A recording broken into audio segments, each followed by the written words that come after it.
satellite imagery, and they've uncovered at least 17 pyramids that are legitimately, definitely pyramids. I heard that, yeah. Haven't uncovered yet, that they just won't pay any attention to. This is the old green one, right? Yeah. Sorry, I get paranoid about tobacco. Tobacco one. But yeah, I've heard that there's at least 17 more solid, proper pyramids that they can see through satellite imagery.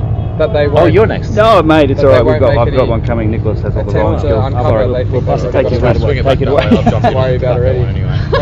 That's true. Keep them covered for a little while then. Gregory told me that the new apparently the bosun's on the. Oh, he's just too scared to do anything. Like they've got that door that the robot went through. It's like the bosun's on the boat. Resourceful, so. And yes, it's Gregory curious said that they pretty much need to go through that door now. We went out to the front of the bosun deck basically, and then we went up and he came out. Do another massive discovery, and that might bring people back again. People of my age, they don't approach. This guy is like they all want Hawass back. That's what they'll been telling me. They all approached, didn't they? They apparently have a phone number to call in every city. You can just everyone's your brother. Do you think in your your time before you sort of retire or decide I'm never going to retire. I love what I do way too much. Well, do you think in your time that you will see a massive shift or a change? Do you feel that you will? I think there's a chance, yes. Yeah. I think it's possible, but I also think it's possible it won't happen. Yeah. It's up to us really. Yeah. It depends what we do with it. The choices we all make. Yeah. There is a shift taking place, particularly amongst young people. There's an awakening, a new awareness, a critical outlook on society. The other thing that's really peculiar at the moment is there's no trust anywhere. There's no trust anywhere in society. It's just everything is seething with distrust and disbelief. Nobody believes anything anybody says anymore, and we have these rotten, corrupt, dishonest governments, which explains why. Why there is this absence of trust. Is that one or? Oh, that's one. Have you dived on the site with Van recently? Say again? Have you dived at the site? We have not dived since 2006. Okay. Santha and I did our intensive trip diving from 1997 to 2003, which included more than 200 dives on Yonaguni. That's awesome. That's an awesome place. It's an awesome place. But since then we have not dived. Are you allowed to dive there without, as in being a normal diver? Yes. You can dive there yourself? You can, yeah. Wow. Normal diver with normal diving skills, and there are several good dive shops on Yonaguni. The best of which is called Sawes. Yeah. Because it was Kihachiro Arataki, who runs Sawes, who discovered the monorail. Yeah. That's awesome. And he's a great diver. He's got severe polio in one leg. Yeah. But he pushes on. He is absolutely like a fish underwater. Yeah, right. This guy is ace. That's awesome. Is it possible to get the details of the individual details of the dive shop that he's attached to, or I can give you the details. Is that possible? Yeah. Cool. Yeah. I'd like to get that. I love diving. I think it'd be amazing. It's his shop. He owns the shop. Oh, okay, cool. And it's right on the harbour at Yonaguni. Who's the other one? Awesome. But it's. So I want to make sure I have the rules right for the pyramid. No, we can't wear white. Apparently not. And we must wear shoes. Can I emphasize that these are not my rules? No, I totally understand. They're not your rules. What has been said to me is that we must have the one.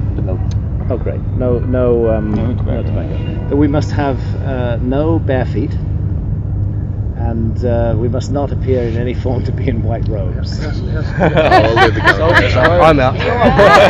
You're out. Yeah. It's not white. It's just robes. Just robes. Yeah. Graham, do you have an opinion on the underwater Cuban pyramids? Supposedly. Yeah, it's another site that needs more work. Well, I mean, why did that get stopped in 2002? Yeah, it's very interesting. It's obviously very deep. The video footage is very compelling. Whatever it is, maybe. I mean, I've heard rumors that it might be, might not be aged. It might be something to do with the Cuban Missile Crisis. Right, I don't know. I don't know, but it really needs to be. I mean, National Geographic were going to do a film and then they pulled out.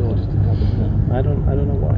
Have you seen the documentary, The Bosnian Pyramids, The Greatest Hoax Ever? the greatest hoax ever. Yeah. I haven't seen that documentary, but I certainly don't think that it is a pyramid in Bosnia. Because in that documentary, they state that what's the bloke's name that looks up that's running it? Samir Osmanaji. They say he has connections in a steel mining company, and they're actually digging all these tunnels inside the pyramid to extract steel, not to actually. How interesting! I'd be surprised if there was iron ore there.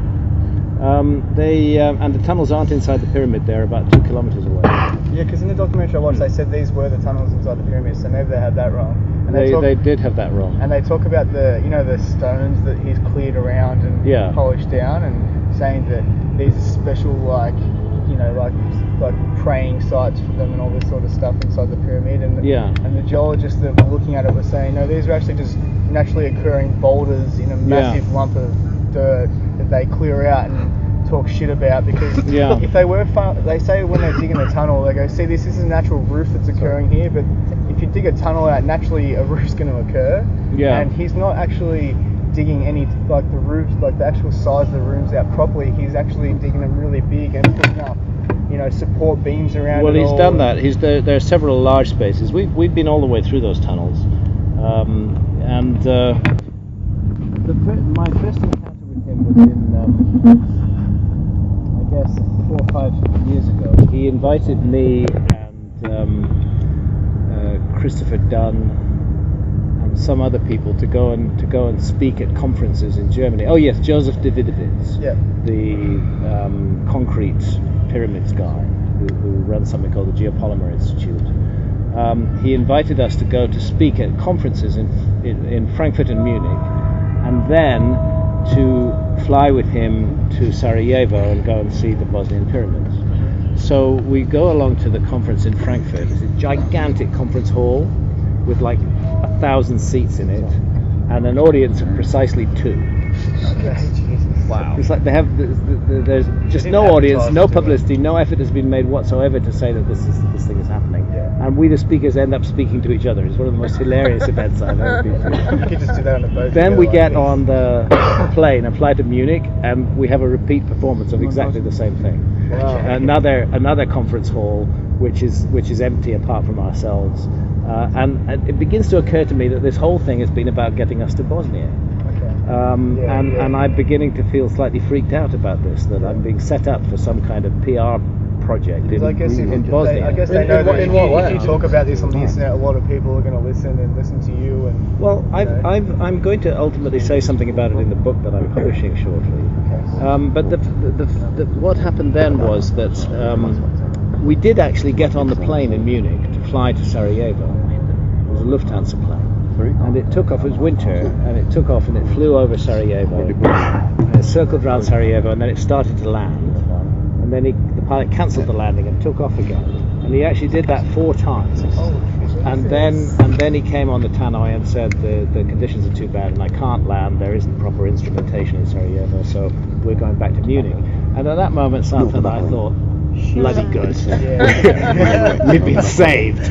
We don't have to go and deal with whatever he's got set up waiting for us. And so we actually got off the plane in Munich and flew straight back to London. But Davidovitz and Chris Dunn carried on in a huge circular route through various other European countries until they finally got to Sarajevo, where indeed they were ambushed with a press conference, the mayor, all kinds of things, and it's very difficult, because on the one hand Sam Osmanagic is actually a very charming, charismatic, very sweet guy to be around. Honestly, he's a lovely man to be around, and you just talk to Sam for 45 minutes and you'll start believing everything he says. I mean, it doesn't mean his motives are true to what he's trying to say. Not at all. But what I'm saying is that he puts you in a place where you don't want to disappoint him. So I'm very glad that I wasn't put in that press conference. And then later, while I was researching the current book, I got back in touch with him. I said, Santa and I want to come and look at your pyramids, or whatever they are.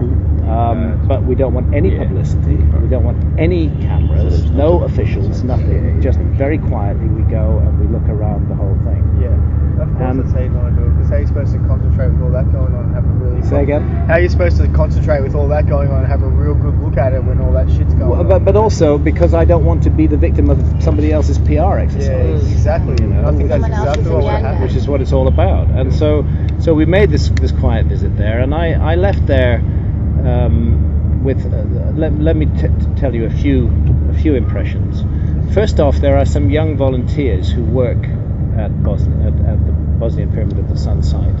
And not all of them that young, actually, but one of them happens to be a student who, quite separately and independently, I got to do some research for me, and then discovered that he was involved in this Bosnian thing. And he does claim that when I went into those tunnels, I couldn't help wondering if Sam actually made the tunnels. Well, that's what they. That was my feeling. But then Richard. That's what this documentary says. Yes. That's what he's done. But see, Richard, who I honestly do trust, because he's got no axe to grind. He's a young archaeology student. He's an incredible live wire, amazing documentary finding he did for me. Things that I needed found. He got them for me so fast. I really do believe him, and he says honestly, I worked in the clearance of those tunnels, and we were clearing out pre-existing tunnels. We weren't making new tunnels. So that's something on the plus side to say. I find that that positive. Secondly, I thought the tunnels themselves were quite interesting. I was open-minded on the question of whether concrete had been used on the outside of the Pyramid of the Sun. But then, and I looked at it, because it's difficult to tell a natural conglomerate from a man-made concrete sometimes. I looked at it and I thought, well, I need to look into this further. And then I found that Davidovits had disavowed the whole thing, that Sam Osmanagic had involved him to say, yes, this is concrete. And later on, Davidovits backed out of it and said, no, it isn't concrete, it's pudding stone. And he put a statement on his website. So that's a major minus against anything real in Bosnia. And then secondly, I don't believe for a moment that those hills are pyramids. They are definitely natural hills. So there's some interesting tunnels. Because I heard him say that he tried to say that they chose these hills because they did look a bit like it, and then they reshaped it. They've certainly reshaped it. That was kind of his argument against that sort of point of view on it. Yeah. They've certainly reshaped it. But, I mean, it's a good argument on him. Like you said, he's pretty charismatic, and I've watched his videos. He's always got a real big smile on his face, and he could suck you in, all that sort of stuff. So I guess that's a good argument for all that sort of. I still don't quite know what to make of him. I can't say that I went there and got the impression that he was making a lot of money out of it. He and Sabina lived quite simply. Yeah. On the other hand, when we had these weird conferences in Frankfurt and Munich, there were like mafia types hanging around, and really slick coats, and Sam was looking really worried. Because like this documentary said, he actually works for a steel mining company, and I'm sure they could have these sort of heavies around. There's something slightly sinister about the whole thing, I have to say. That's kind of what they... Actually, Robert Schock felt that he was lucky to get away with his life. Really? He seriously felt in danger of being killed when he openly expressed complete refusal to believe that any of this is anything other than geology. Yeah, wow. That's full on. Yeah, it's pretty full on. Yeah, that's a heavy place. Have you ever been in that situation yourself, where because of your point of view, you've been in a place where you've actually been worried because of? Have you had people that have attacked you as on a personal, personal level? Put my life in jeopardy because of my ideas? No, definitely not. Yeah. I've had my life put in jeopardy in a number of situations throughout the years, but not because of my ideas. Okay. Usually just being in the wrong place at the wrong time. Yeah, fair enough. You travel to some volatile places at times. Some volatile places, yes. I've had guns held on me. I've been shot at, things like that. Yeah. Wow, that's cool. Glad they missed. Probably more so in the journalism. So casually. In the journalism days, absolutely, I was. Do you thrive on the adrenaline side of things, or are you not like that at all? No, my view, I feel lucky to have survived various things that I did in my younger years, and my view is I don't court danger. If it's essential to do something slightly risky because I need to do that in order to get the job done, I will do it. But I wouldn't go do it for the sake of doing it. Yeah. Life's too sweet. Yeah. How old were you when you sort of decided, or maybe not decided, but when it happened? Well, it didn't ever happen. It was just I was always a bit of an outsider. I never felt in the center of anything. I wanted to get into journalism but didn't have the confidence particularly to do so. I went to London, I started working in a bookshop, and applied for jobs in publishing. I didn't have any particular specific direction I was going in, but then things started to happen to me. I met my first wife, who is from Somalia, who was living in London, and she wanted to go live in Somalia again, and I found a way to get a small research grant and go and live there, and got kind of drawn into African journalism. But when I was there, wherever I've been, I've always felt on the outside of things. I didn't want anything to do with the European, the expatriate community in Somalia. I never got to know them. I didn't feel part of them. But it opened me up to a whole other way of life and to Africa. So how old were you? So I was 25 when I went to live in Somalia. And then when the Ark of the Covenant stuff all started happening, how old were you then? Well, so then I came back from Somalia at the age of 26. I worked in a magazine in Oxfordshire which was focused on radical take on development issues, but I carried on my interest in Africa in the background. I wrote freelance articles. I edited certain yearbooks about Africa, things like that. And eventually I found that I wanted to go back and live in Africa again. And I had a chap who became a very, very dear friend of mine called Muhammad Amin, who was an ace photographer and ran a sort of offbeat publishing business, and he was the correspondent for Biz News, and he was just a great guy, and he suggested I come out and work there in Nairobi. And then I went to The Economist, who I'd regularly written for, and got them to appoint me as their East African correspondent. It's not a full-time job. I was officially their East African correspondent, but I was paid for what I gave them. And on that basis I was able to travel widely around in East Africa, and one of the countries I went to very regularly was Ethiopia, and Ethiopia turned out to be a really intriguing place, and I gradually got drawn into that story of the Ark of the Covenant through various encounters and things. So how old were you? Sorry to keep harping on about this. Let's see, I was about 1980. I was 30 years old when I went back to live in Kenya. I worked with Muhammad and was the East African correspondent of The Economist. And Muhammad actually got a project going in Pakistan, and the very first book I ever wrote was a book called Journey Through Pakistan, which Muhammad photographed together with another guy called Duncan Willits, and I wrote the text for. That was a great adventure. We had 6 months of just wild travels around. And in those days, nobody in Pakistan actually wanted to kill you, because you were you. I mean, you could get into trouble, but they didn't want to do that. So that was a great trip, and that's when I found I liked writing books. So I was 31 then. I stumbled across the Ark of the Covenant story at about the age of 33. I realized that it was a book at about the age of 39, and I published This was time for me. I published that book when I was 42. I didn't have a major successful book until I was 45. Did you do a PhD as well? No. Are you a doctor?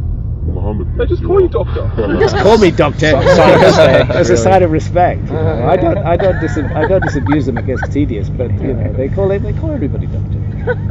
Just slightly off topic. Like I've got an affinity for Africa. I've been back 3 times. Yeah, Africa's different a great places. I'm just curious. Did you ever get drawn into the game reserve, the animal side of things? Was it ever No, not something really. No, not at all. I was there in the Serengeti last year. That was fun. Yeah. That's what caught me when I first came. I was wondering if it ever. When you say drawn into the game reserve side of things, what do you mean? Just the animals in general, because it's being from Australia.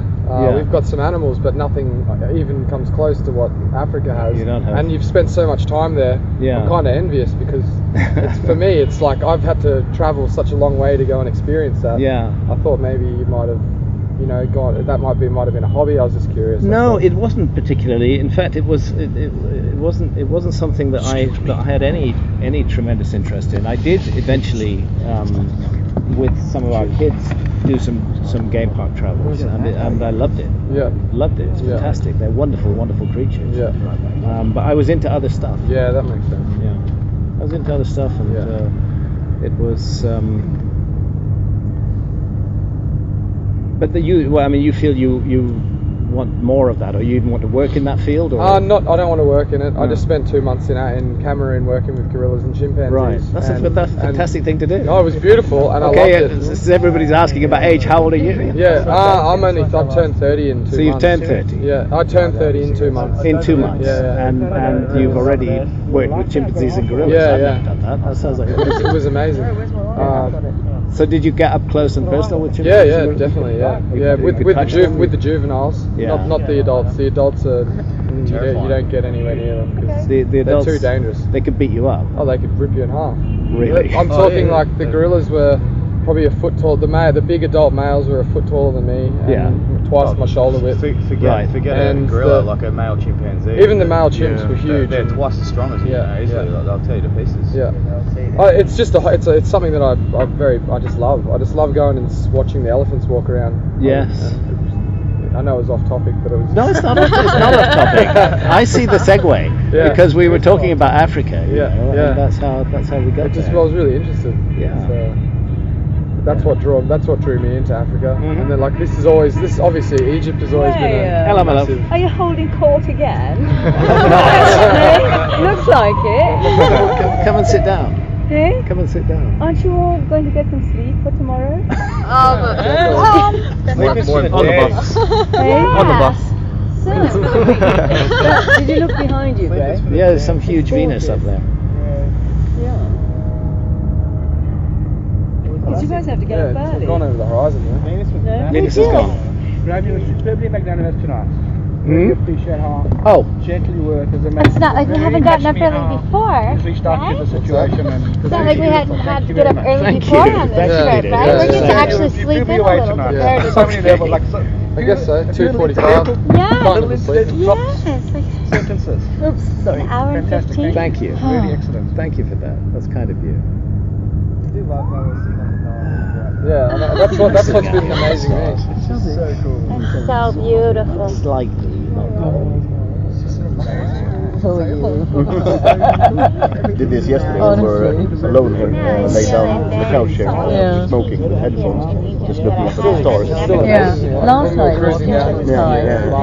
Today there's a lot of light. Last night was amazing. When you really stop thinking, it's been you hear about the Nile through school, and you hear about the pyramids, and you hear about everything, and then all of a sudden you just realise you're like, I'm actually here. Yeah, it's a special. It really just blows me. Every day is the same. It's I wake up and I'm in awe and wonder and just shocked that I'm even here. Yeah, one thing waking up and seeing that. It's just I know, right? How can you like? You were used to waking up and going and feeding the dog and then packing the stuff and going to work. It's just so different. It's really gorgeous. I wrote that. Graham, before we came, I watched your YouTube documentary, Search for Lost Civilization. Is that one you did like a while ago? Yeah, that was a TV series. Quest of Lost Civilization, 3 parts. The first episode is you show the sun rising over the temple at Karnak. Yes. It's like almost the first thing you talk about. Yes. So when you came and told everyone about that, when we were at Karnak,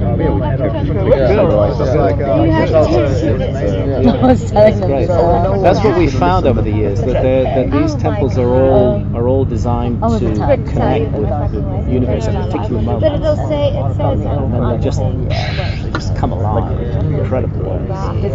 There's some sort of empowering take place. Do you class so this is for us, this is a holiday. This is what we do for a holiday. Like we're on a holiday? Yes. What do you do for a holiday? If this is something that we do for a holiday. I've hardly ever had a holiday. Very occasionally. Okay, when the kids were younger, all our kids are grown up now. Our youngest is 25 and the oldest is 37. We have 6 kids. But when they were younger, we did one or two really cool holidays. You have to remember that before I was 45, I was completely young. I mean, not just broke, but massively in debt. So after I made a bit of money, one of the things we did was spend a bit of money on holidays with the kids. And we went, we took all the kids, almost all of them. Amazing guy. One of them didn't come to Japan. We had a fantastic game park holiday with the children in Kenya and Tanzania. We went to Barbados and had a two-week beach holiday, things like that. But since they all fled the nest, we haven't really had holidays. I really love what I do. I enjoy every minute of everything. Oh, it's okay. I don't feel anything's a chore. I don't feel I'm wasting a single minute. So, apart from just the need to actually physically rest, I don't feel any strong emotional need, which is lucky, fortunately. You are very lucky because the chance of finding something that you're so passionate about that you can earn money from and continually do is it's really difficult to do, and I think I've been incredibly lucky, and I feel very privileged to have had the opportunity, because it easily might not have happened. There were huge elements of luck and chance. My mother is able to all things that luck and chance. So she says played into that. But it's great to be able to do this. Well, and you inspire a lot of people too. That's that's a nice thing to say. I'm a very frail human being, full of errors and a lifetime of mistakes. But I should not be thought of as any kind of paragon, because I'm definitely not.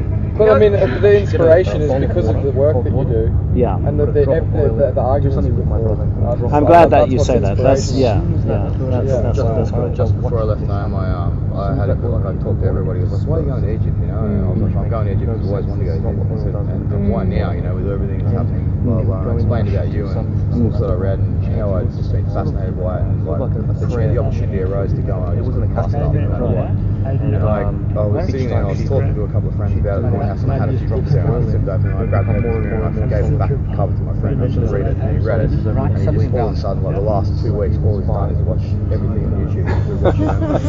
And he's like, he said, "You have to promise to tell him that when you get there," he's like, he's completely opened my eyes in the last 2 weeks, and he's like, "I just can't get enough about it right now." And he's never really thought much about this stuff. Fantastic. Well, obviously that's really encouraging for me to hear. That's the kind of effect that you have, that's how you're inspirational to people. It really does drive people to think. I used to get into that deep stuff. But I think it's more than that. Because in Melbourne, so I was helping with the social media stuff, and I was there quite early out of Melbourne, and you came out on stage, and you were sort of sorting everything out, and you said to me, "I'm really nervous," and I was like, I can't understand how happy I was. Honestly, I enjoy it when I get into my stride. And what am I doing? I'm talking about what I know and something that I feel passionate and enthusiastic about. And that's what it's all about. Oh, wow. But I think, Graham, it's not just your knowledge in so many fields and the way you understood and diverged and all the related archaeology and geology and astronomy, things that you needed to understand to pull this massive, complex, diverse body of knowledge together. That's a beautiful part of your skill. I think most people appreciate you for what you've done in that sphere. But what I think really makes you a bit of a light bearer is that you related to human growth and consciousness. Yeah, sure. And it's like the biggest. It's not just the knowledge, the rational science of it. Yeah. It's the broader meaning of life stuff and love that you bring to. I can say definitely that came into my life in a massive way with ayahuasca. That's when that happened. There was an element. There's something powerful and deep in the Egyptian texts which had touched me long before I got to ayahuasca and made me aware of consciousness in some ways which I hadn't been before. But definitely ayahuasca is what made me open to that. But you brought that through so much, such depth of what you do. It just adds so much. Extra layers and and connection. Do you enjoy the younger crowd? Do you feel you're drawing a younger crowd? Well, I certainly am drawing a younger crowd. Thank you, Joe Rogan. I knew you before Joe Rogan. Is that so? Joe Rogan has put me in front of a lot of people who didn't know anything about me. I actually started listening to Joe Rogan a lot more because I actually listened to Joe Rogan for the first, and then I listened to Randall Carlson. Good. I basically follow the science. And I had, it was just amazing. But like Andy was I'd read saying, Money Report like 15 years ago. And so like, I've always sort of followed that. But then when I found that Joe Rogan was on there, otherwise you wouldn't have let me and that's when I started to listen to my Joe curiosity Rogan. got the better of me. Since then, it's the other way around in that case. Since the first one that you did with Joe Rogan, and then after that, every one of those we just thought we should test the waters. Had you heard of Joe Rogan before he contacted you? I think he's fantastic. No, I hadn't. It turned out he'd actually messaged me on Twitter, but I hadn't seen it for a couple of years. And then, oh wow, really? And then. I'm trying to remember how it all happened now. There was somebody who made the connection. Just through here. And he just knew we were at a conference in California, and then after South and I drove up to his house. Then he had his studio in his house at that time, and did the first show with him. Your question was, do I enjoy young people? I feel I'm a young person myself. Yeah, of course. Of course. And I do. I enjoy being around people who are open-minded and curious and inquiring, and prepared to get out there and grab hold of life and do something, anything with it, which doesn't mean making a career. It means getting to grips with being alive. And I enjoy people like that of any age. But I noticed we were talking about awakening earlier on, and I just noticed that there is something in the air right now. And it's particularly amongst younger people to look for a new way of doing things, a feeling of absolute disgust and horror at the way things have been done. I've spent quite a few months, almost years overseas now. It's going to sound very strange. Gradually over the last 3 years, but what I'm told is, I've noticed the amount of conversation that I can have with people that are even younger than I do them more drugs. Is tenfold compared to 3 years ago, and it's blown me away this trip. So I think the internet is a big part of it, because here we are living in a time where something that was really quite impossible just a few decades ago is taking place, where people from all parts of the world can meet and share ideas, and in a way form communities of ideas. And it becomes completely irrelevant what their nationality or religion or skin color or anything else. It's just it's this vast community of ideas, and I think that's definitely part of what's accelerating whatever awakening is taking place. But there's also the shit side of the internet and the stupidity and the absolute bummers and the horrible people. Sometimes I think the awareness is coming from disillusionment with the way things are being run, the way the system has been constructed, the way the limitations that are put on how you have to be, and you can't just unplug yourself. You need to have a job. You need to have a good job. So you can have the things that you thrive unless you're part of the nation.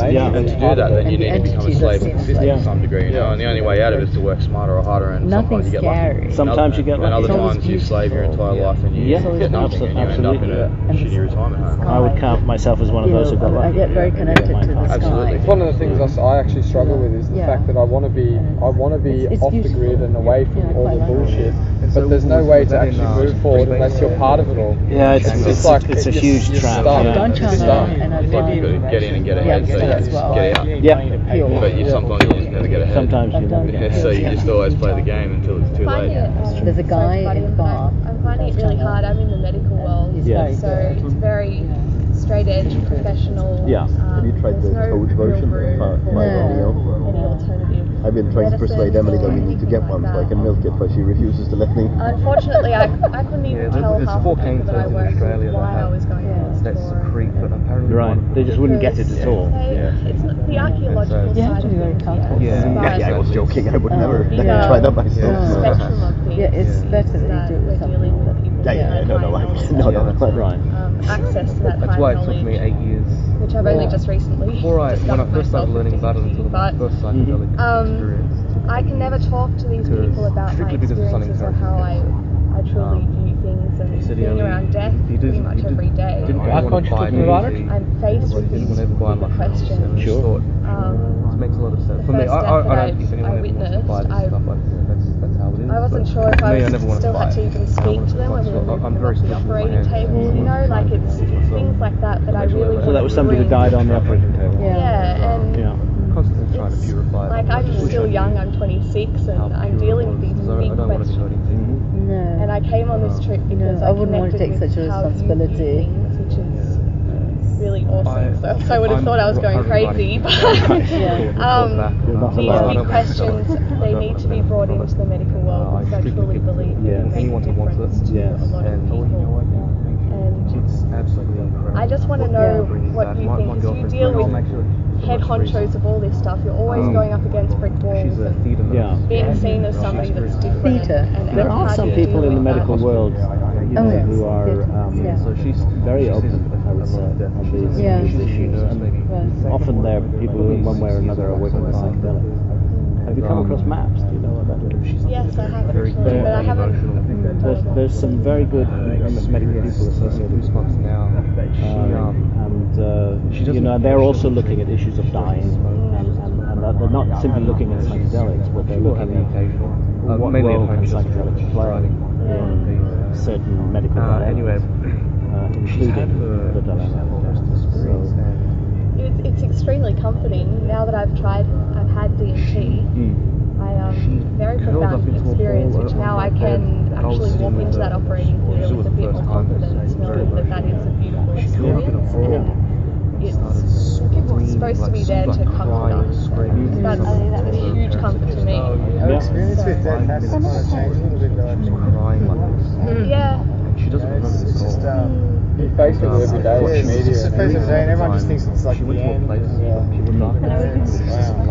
You go into a cemetery and you get a chunk of concrete slung on top of you, and you actually don't do anything to the planet. You're supposed to go back to the planet. What ideas? Oh my god! I was actually setting you up for it. Oh, you're setting me up for it! Have you seen those ideas where they have the urn now? Like you can get yourself made to ash and then put into an urn and a tree grows from your ashes. Sounds as good a way as any. Yeah. There's the tree urn. It's really funny because I've got an idea about the medical world. There's been some very good recent research on that, where they've had the objects or patterns placed around rooms where they could only be seen if you were out of body. And a lot of elusive possibilities arose from that, and one or two quite firm, hard to explain things. And there's also something terrible going on there. I struggle sometimes a lot with some of the spiritual side of things. Like I've experienced, not a lot with mushrooms, like maybe half a dozen times, but I took a lot of LSD when I was younger. And not really, it's got a lot of spiritual things, really, it was a recreational thing. What I find is I experience things in those states that, like I run with at the time, and I just experience some pretty intense things and being seeing things and meeting things that there's no way for me to explain. And when I've been through the education system as a scientist, sometimes it really limits my focus, my ability to focus on things. Yeah, thank you. I've got all these things running in the background of my mind telling me that these things can't be real because that's what's been hammered into me for many years now, and that I really, really struggle to let go of those notions and concepts, because some of those notions and concepts give me the analytical tools that make me able to better understand some of these things. So I have this conflict. But the spiritual thing is not actually what you make of those. At the end of the day, none of us can ever know. It's whatever those encounters are, it's what they then do to how you live your life. That's I would say you don't think about that major problems. I'm going to come to bed with you as well. Yeah, it's cold up here, isn't it? It is actually freezing. That was a lovely evening, guys. Lovely to talk to you all. See you tomorrow. Are you all going to Abu Simbel at 3 in the morning? Well, there you go. What was that? I'm going to enjoy sleeping in. See you tomorrow. Have a wonderful day. Good night. See you. Hope that works.